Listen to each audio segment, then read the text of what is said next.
கரூர் வழக்கை பொறுத்த வரைக்கும் கரூர்ல மட்டுமே விசாரிச்சு வந்த சிபிஐ முதன்முறையாக தன்னுடைய டெல்லி அலுவலகத்துக்கு அத்தனை பேரையுமே வர சொல்லி சம்மன் அனுப்பியிருக்கிறாங்க. குறிப்பாக தாவேகாவுடைய முக்கிய நிர்வாகிகளா இருக்கக்கூடிய ஆதவ் அர்ஜுனா, சிடிஆர் நிர்மல்குமார், புசி ஆனந்த், மாவட்ட செயலராக இருக்கக்கூடிய மதியழகன் உள்ளிட்டோரை இன்னைக்கு ஆஜராக சொல்லி சம்மன் அனுப்பியிருந்தாங்க. அதே போலயே ஆஜராகவும் ஆயிருக்கிறாங்க. இதுல கொடுமையான ஒரு விஷயம் என்ன தெரியுமா? இவங்க ஆஜராகும் போது சிரிச்சுக்கிட்டே போய் ஆஜராவது தான். அந்த வீடியோ காட்டுறேன் பாருங்க.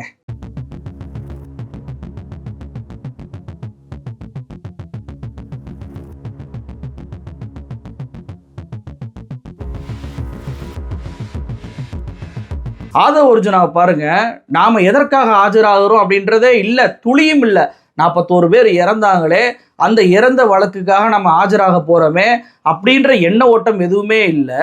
சிரித்து கொண்டே டெல்லியுடைய சிபிஐ அலுவலகத்துக்குள்ள போறாரு. இவர் தான் உங்களுக்கு ஞாபகம் இருக்கா? நாங்கள் எங்களை 16 நாள் துக்கத்தை நாங்கள் அனுபவிச்சுக்கிட்டு இருந்தோம், நாங்கள் அதனால தான் வெளியே வரவே இல்லை, அதனால தான் பேசவே இல்லை, சோறு தண்ணி கூட குடிக்கல அப்படின்னு சொன்னா அதே ஆதவ் அர்ஜுனா இன்னைக்கு சிரிச்சுக்கிட்டே உள்ள போறாரு. ஆனா இதுல கவனிக்க வேண்டிய இன்னொரு விஷயம் என்னன்னா, அந்த வீடியோல மதியழகனே காணா. ஏன்னா 4 பேரையும் தான் ஆஜராக சொல்லியிருந்தாங்க. ஒருவேளை இந்த சம்பவம் நடந்த உடனேயே இதற்கு காரணமே மதியழகன் தான், எங்களுக்கும் அவருக்கும் துளியும் சம்பந்தம் இல்லை அப்படின்னு சொல்லி முன்ஜாமீன் மனு போட்ட போது எப்படி மதியழகனை மட்டும் கழட்டி விட்டு மாட்டி விட்டாங்களோ, அதே மாதிரி சிபிஐ அலுவலகத்துக்கு போகும்போதும் மாட்டி விட்டாங்களா என்னன்னு தெரியல. ஆளு அந்த வீடியோல காணவே காணா. ஆனா இப்ப இந்த வழக்கு கரூர்ல இருந்து டெல்லிக்கு மாறி இருக்கு. ஒழுங்கா இந்த வழக்கை எஸ்ஐடி விசாரிச்சிருந்தாவே கரூர்ல ஆஜராகி அவங்க சொல்ற நேரம்லாம் போய் விசாரணைக்கு ஒத்துழைப்பு கொடுத்துட்டு கட்சி வேலையை பார்த்துருக்கலாம். இப்ப டெல்லிக்கு அடிக்கடி அலைய விடுவாங்க. டெல்லிக்கு அழைத்து தங்களிடத்துல வச்சு கண்டிப்பாக பாஜக தாவேகாவுடைய 2ஆம் கட்ட தலைவர்களை கையில் எடுக்க தான் பார்ப்பாங்க. ஏன்னா முதல்ல இவங்களுக்கு சம்மன் அனுப்பப்பட்டிருக்கு, அப்புறம் ஜனவரி முதல் வாரத்தில் விஜய் ஆஜராகணும்னு சொல்லி சம்மன் அனுப்பப்பட்டிருக்கு. அப்படின்றப்போ கண்டிப்பாக இனிமே தாவேகாவுடைய செயல்பாடுகள் இருக்கும் தெரியுமா, அதுல ஏதேனும் மாற்றம் வந்தா சிபிஐ கொடுத்த அசைன்மெண்ட்டை இந்த தாவேகா குழு என்பது ஏற்றுக்கொண்டது அப்படின்றத உறுதியா சொல்லலாம். ஒருவேளை அது கூட்டணியாக இருக்கலாம், அல்லது இவருடைய செயல்பாடு இன்னும் கொஞ்சம் மூர்க்கமாக பாஜக அடிப்படைவாத அடிப்படையில் மாறலாம். ஏன்னா இந்த வழக்கு சிபிஐ விசாரணைக்கு மாறிய உடனே பாருங்களேன், பாஜக என்ற வார்த்தையை அறிக்கையில கூட சொல்வதை விட்டுட்டாரு விஜய். திமுகவை தீய சக்தி என்று சொல்லக்கூடிய அளவுக்கு இவருடைய பேச்சு என்பது மாறி இருந்துச்சு. அப்ப சிபிஐ ஆஜரானா சிபிஐ நம்மளை உற்றுவாங்க, அவங்களுக்கு ஆதரவாக விலகி இருந்தா நம்மளை கண்டுக்கிற மாட்டாங்க அப்படின்ற உத்தியை ஏற்கனவே தாவேகா எடுத்துட்டாங்க. திருப்பரங்குன்ற விஷயத்தில் கூட பாஜகவை எதிர்த்து ஒரு அறிக்கை கூட விஜய் விடாதற்கு காரணம் அதுதான். அப்போ மீண்டும் சிபிஐ டெல்லிக்கு கூப்பிட்டு இவர்களை கையில் எடுக்குது அப்படின்னா கண்டிப்பாக இவர்களுக்கு பாஜக தமிழ்நாட்டு தேர்தலுடைய அசைன்மெண்ட்டை கொடுக்க ஆரம்பிச்சிட்டாங்க அப்படின்றது தான் யதார்த்தமாக பொருள் கொள்ளக்கூடிய ஒரு விஷயமாக இருக்கு. அப்ப இந்த வழக்குல இவங்க என்ன வாக்குமூலம் கொடுக்க போறாங்க, எப்படி பல மணி நேரம் விசாரணை நடக்கும், குடைச்சல் கொடுப்பாங்க, அப்புறம் விஜயை நேரில் கூப்பிட்டு விசாரிச்சா அது என்ன மாதிரியான தாக்கத்தை ஏற்படுத்தும் அப்படின்றதான் நம்ம அந்த விசாரணையில பொறுத்து இருந்தா பார்க்க முடியும். ஆனா இன்னைக்கு தாவேகா சிபிஐல ஆஜராகும் போது நேற்றைக்கு விஜய்க்கு ஒரு படிப்பணியே நடந்திருக்குங்க. அது வேற ஒன்றும் இல்லை, மலேசியால இருந்து விஜய் அவர்கள் ரிட்டர்ன் ஆன உடனே பார்த்தீங்க அப்படின்னா ஏர்போர்ட்ல இருந்து வெளியே வர்றாரு. அவரை சந்திக்கக்கூடிய அந்த ரசிகர்கள் அவரை போய் நெருக்குறாங்க. பாடிகார்டு கூட அவரை கண்ட்ரோல் பண்ண முடியாம விஜயை நசுக்கி கொண்டே காருக்கு பக்கத்துல கூட்டிட்டு போவதை பார்க்க முடியுது. ஒரு கட்டத்துல எதுவுமே பண்ண முடியாம பாடிகார்டாலேயே நெருக்குதலுக்கு உள்ளாக்கப்பட்டு விஜய் காருக்கு கீழே விழுகிறார்.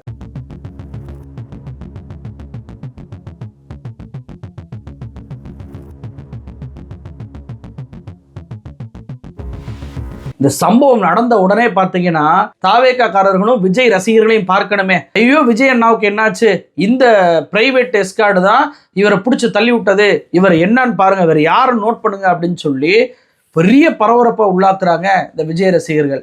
ஏன்பா, உங்க கட்சியை சேர்ந்த அஜிதா ஆக்னல் உங்க கட்சி அலுவலகத்துக்கு முன்னு சாப்பிடாம இருந்து உண்ணாவிரதம் இருந்தாங்க, கேட்டை திறக்க சொன்னாங்க, திறக்கல.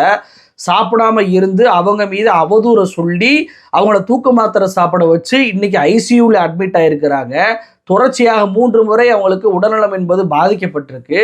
அவங்களுக்கு ஆறுதலாக பேசுவதற்கு வழியை காணா. கரூரில் உங்களால் தான் 41 பேர் இறந்து போனாங்க. அப்படி இறந்து போனவர்களுக்கு கொஞ்சம் கூட ஈவு இறக்கம் இல்லாம விஜயண்ணா சோகமாக இருக்கிறாரு, விஜயண்ணா சாப்பிடாம இருக்கிறாரு, விஜயண்ணா முகத்துல சோகத்தை பாருங்க, மனுஷன் எப்படி ஆயிட்டாரு பாருங்க அப்படின்னு சொல்லி பேசிக்கிட்டு இருந்தீங்களே, உங்களுக்கெல்லாம் ஈவு இறக்கம் அப்படின்றது எதுவுமே இல்லை அப்படின்றதுக்கு இது ஒரு சாட்சியா இருக்கு பாருங்க. விஜய் ரசிகன் என்னங்க, விஜய்க்கே அந்த அக்கறை இல்லைங்க. கரூர் சம்பவம் முடிந்த பிறகு நான் தீபாவளி கொண்டாட மாட்டேன், நான் சோகத்தில் இருக்கேன், தாவேகா நிர்வாகிகளுமே தீபாவளி கொண்டாடாதீங்கன்னு சொன்னாரா இல்லையா? அதன் பின்பு தேர்தல் நெருக்கம் வந்துருச்சு அப்படின்னோடனே உடனடியாக கிறிஸ்துமஸ் விழாவை கொண்டாடுறாரு. 2 மாசம் கூட ஆகல, மலேசியால போயிட்டு குத்தாட்டம் போட்டு ஆடுறாருங்க. தளபதி கச்சேரி தளபதி கச்சேரி அப்படின்ற பாட்டுக்கு அவர் ஆடுவதும், போக்கிரி பொங்கல் அப்படின்ற பாட்டை போட்டு அவர் ஆடுவதையும் பார்க்க முடியுது. எப்படி ஒரு மனிதனால 41 உயிர்கள் அவரால் பலியானது தெரிந்தும் கூட 2 மாசத்திலே மைண்டை மாத்திக்கிட்டு இப்படியான குத்தாட்டம் போடக்கூடிய மனநிலைக்கு ஒருவனால வர முடியுமா அப்படின்றது என்னால யோசிச்சே பார்க்க முடியல. குறைஞ்சபட்சம் கீழே விழுந்த விஜய்க்காது வலிச்சிருக்கும்ல, அந்த வலியை உணரும் போது இப்படிதான் கரூர் மக்கள் நெரிசல்ல இறந்திருப்பாங்க. 10 குழந்தைகள் நெஞ்சில மிதிபட்டு மூச்சு திணறி இறந்தாங்கல்ல. பெண்கள்லாம் தண்ணி குடிக்க முடியாம, கழிவறைக்கு போக முடியாம, கூட்டத்துல நெருக்கடிக்கு உள்ளாகி கண்ணுக்கு முன்னாடியே மூச்சு திணறி இறந்து போனாங்கல்ல. உங்க கண்ணு முன்னாடி தானே ஒருத்தன் இங்க எல்லா பேரும் இறந்துட்டாங்க பாருங்கன்னா பாருங்கன்னு சொல்லி கத்துனா, உங்களுடைய அட்டென்ஷனை திருப்புவதற்காக செருப்பை எல்லாம் வீசி இங்க பாருங்க அப்படின்னு சொல்லி அட்டென்ஷனை திருப்புனாங்கல்ல. நீங்க தானே தண்ணி பாட்டெல்லாம் தூக்கி வீசினீங்க. அப்படி ஒரு சம்பவம் நடக்கும்போது அவங்களுக்கு எப்படி இருந்திருக்கும்? கீழே உணரும் போது விஜய் உணர்ந்திருப்பாரா? உணர்ந்திருந்தா அவர் நல்லவருங்க. உணரலை அப்படின்னா விஜயை யாராலும் மாற்றவே முடியாது. ஆனா இன்னைக்கு மலேசியாவிலேருந்து விஜய் வரும்போது அவரை பார்க்க வேண்டும் என்று முண்டி அடிச்சுக்கிட்டு அவரை கீழே தள்ளி விட்டதே இன்னைக்கு விஜய் ரசிகர்களா இருக்கிறாங்கல்ல. இதற்கு காரணமே விஜய் தாங்க. விஜயுடைய செயல்பாடுகள் தான் இப்படியான விஷயங்களை எல்லாம் உங்க ரசிகர்களை செய்ய வைக்குது. இப்ப நீ அஜித்குமார் எடுத்துக்கிட்டீங்கன்னா, தன்னுடைய ரசிகர்கள் தளத்தரன்னு கத்துனா கூட கைகளை அசைக்கிறாரு. வேணாம், இப்படிலாம் பேசக்கூடாது, இப்படிலாம் பண்ணக்கூடாதுன்றாரு. அப்படி ஏதாவது விஜய் சொல்லி நீங்க பார்த்துருக்கீங்களா? இங்க மலேசியால தடை போடுறாங்கங்க. தடை போட்டு கூட ஸ்டேடியத்துல கொடியுடைய கலர்ல அந்த லைட் கொடுக்குறாங்க ஒவ்வொரு ரசிகர் கையிலையும். அது போக அரசியல் பேசக்கூடாதுன்னு சொல்லியும் கூட தன்னுடைய சுயநலத்துக்காக அரசியல் பேசினவர் தான் இந்த விஜய். தமிழ்நாட்டில் இவங்க நல்லதுக்கு அரசாங்கம் சில நிபந்தனைகளை போட்டா அதுக்கு எதிராக பேசுவது, அந்த தடையை மீறுவது, குழந்தைங்க கர்ப்பிணிகள்லாம் வராதுன்னு சொல்லி ஒரு தடவை கூட விஜய் தன்னுடைய வாயால சொல்லாதது. ரசிகர்கள் வர்றாங்க அப்படின்னோடைய கல்லூரியுடைய சுற்றுப்புறத்துல எல்லாம் தகர செட்டுகளை எழுப்புவது, அந்த தகர செட்டுகளை எழுப்புவதன் மூலமாக வாங்கடா இதை தாண்டி வாங்கடா அப்படின்னு சொல்லிட்டு அவங்கள நெகட்டிவாக அப்ரோச் பண்ணி அவங்கள உசுப்பேத்தி விடுவது. ஒரு இடத்துக்கு வந்தமா போனோமான்னு இல்லாம, நான் வரப்போறேன், எனக்கு கூட்டம் கூடும், எனக்கு பாதுகாப்பு தேவை, எனக்கு இந்த மாதிரியான பாதுகாப்பெல்லாம் கொடுத்தாதான் நான் வருவேன் அப்படின்னு சொல்லி ஹைப் ஏத்தி செயற்கையான முறையில கூட்டத்தை கூட்டக்கூடிய அந்த நினைப்பு, கழுத்தை இப்படி பண்ணிக்கிட்டு ரசிகர்களை வெறியூட்டுவது, அவங்கள மாப் மென்டாலிட்டியிலே வச்சுக்கிறது. ஒரு தவறு நடந்துச்சுன்னா அந்த தவறை ஏற்றுக்கொண்டு அதுல இருந்து திருத்தி கொள்ள வேண்டிய ஒரு விஷயத்தை செய்யாம இருப்பது. குறிப்பாக கரூர் சம்பவம் 41 பேர் இறந்துருக்கிறாங்க அப்படின்னா ஒரு வருத்தம் தெரிவிச்சு இனிமே இது மாதிரி நடக்கக்கூடாது, நம்மளுடைய தொண்டர்கள் சரியான பாதுகாப்பா வரக்கூடிய மக்களுக்கு கொடுக்கணும் அப்படின்ற அக்கறையான பேச்சு எதுவுமே கிடையாது. 3 நாள் வீட்டுக்குள்ள இருந்துகிட்டு அடுத்தவன் மேல பழிய போடுறது. நாம தப்பே பண்ணாலும் நாம அந்த தப்பை ஒத்துக்கிற கூடாது, எப்படியாவது அடுத்தவன் மேல அதை பழிய போடணும், குறிப்பாக திமுக மேல அந்த பழிய போடணும் அப்படின்ற எண்ண ஓட்டத்தை ரசிகர்களுக்கு உருவாக்குவது. ஒரு தலைவன் எப்படி இருக்கணும் அப்படின்றதுக்கு ஒரு முன் உதாரணம் இல்லாம தப்பிச்சு ஓடுறது, தன்னை நம்பி வந்த ரசிகர்களுக்கு ஒரு அறிவார்ந்த அரசியலை போதிக்காம சொல்லாம தீய சக்தி அப்படின்ற வார்த்தைகளெல்லாம் பயன்படுத்தி அந்த பழைய புனை சுருட்டுகளை சொல்லி கொடுப்பது. இப்படி தன்னுடைய ரசிகர்களை இவர் மாப் மென்டாலிட்டியில ஒரு வெறியூட்டக்கூடிய வகையில தான் பயன்படுத்தி இருக்கிறாரே தவிர அந்த ரசிகர்களை ஒழுங்குபடுத்தக்கூடிய ஒரு நடிகராகவோ ஒரு தலைவனாகவோ இவர் இருந்ததே இல்லை. இவருக்கு பிரைவேட்டாக இருந்த பவுன்சரு ஒரு யூடியூப் பேட்டியில கொடுத்துருக்கிறாரு. இவர் எப்படிப்பட்டவர் அப்படின்னா, இவர் கேரவன்ல இருக்கும்போது பவுன்சரை பார்த்துட்டு இப்ப என்னுடைய பவரை காட்டவா அப்படின்னு சொல்லிட்டு வேணும்னே அந்த கேரவன்ல இருந்து இறங்கி கையை காட்டுறாரு. அவனுங்க எல்லாம் பேரிகேட்டை உடச்சிட்டு வர்றான். உடனே இவரை நான் குண்டு கட்டா தூக்கி கேரவனுக்குள்ள கூட்டிட்டு போறோம். அப்ப அவர் சொன்ன அந்த வார்த்தை இருக்கே, பாத்தியா என் பவரை எப்படி ஓடி வர்றாங்க பாத்தியலா அப்படின்னு சொல்லிட்டு ஒரு மாப் மென்டாலிட்டியை ரசிச்சாரு, அதை பார்த்து எனக்கு ஷாக்கிங்காக இருந்துச்சு அப்படின்னு சொல்லி அந்த பவுன்சர் கொடுத்த பேட்டி இன்னமும் வைரலாக போய்கிட்டு இருக்கு. அப்படிப்பட்ட ஒரு நபராக தான் இந்த விஜய் என்பவர் இருக்கிறார். அட்லீஸ்ட் கரூர் சம்பவமாவது அவரை திருத்தி இருக்கும் அப்படின்னு நினைச்சோம் அப்படின்னா அவர் இன்னமும் திருந்தவே இல்லைங்க. இப்படி இவர் செய்த வினை தான் பார்த்தீங்கன்னா இன்னைக்கு இவருக்கு எதிராகவே திரும்பி இருக்கு.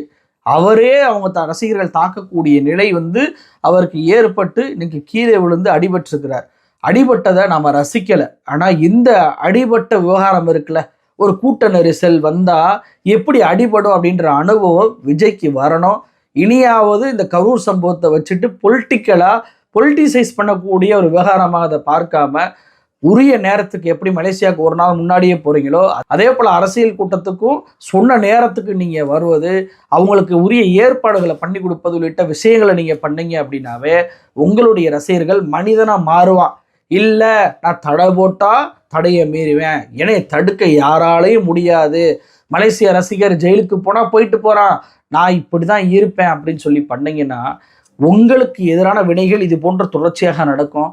நீங்க உங்களோட ரசிகர்கள்ட்ட இருந்து உங்களை காப்பாத்துறதே மிகப்பெரிய ஒரு போராட்டமா இருக்கும் அப்படின்றது தான் என்னுடைய தனிப்பட்ட பார்வையா இருக்கு. விஜய் திருந்துங்க, அவ்வளவுதான் சொல்லுவேன். நன்றி.